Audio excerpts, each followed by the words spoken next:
Hi friends, welcome to my channel, The Raspberry Rabbits. Glad to have you here today. I am going to show you some of my favorite stitches that I use on all my embroideries. And today I want to show you how to do these French knots here that I used on these little topiary bushes in this garden. Okay, so come on over to my hoop and I'll show you what we have.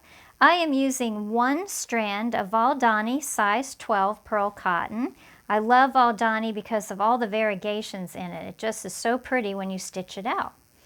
All right, my kits all come pre-printed on linen, and so basically what we're doing is stitching on the line. So let me show you how to do the French knot. So in this particular one, what I do is I'm going to come up from the back and I'm going to make French knots going all the way around this circle and then fill them in, okay? So I stitch on the line first. We come up from the back. We hold the thread right here and we're going to wrap it 3 times around this needle. 1, 2, 3. Keeping it tight with this hand. You're going to put it almost back in the hole, but not quite, just right near it. What I do is slide it off the table a little bit so that it'll push through easily, because you want to keep this really tight here so that your knot stays nice and close. Perfect, just like that. All right, let's do another one. So again, I'm going to come up on the line. So we're going to outline all the way around first. Okay, coming up on that line.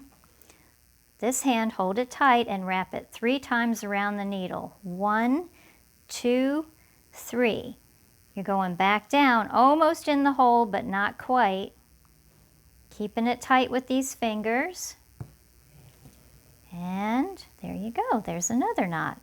Okay, let's do it again. Again, coming up on the line right there. Come on up. Wrap it 3 times. 1, 2, 3.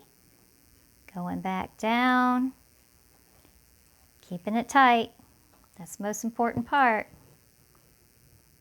There you go. That's how you do a French knot. Easy.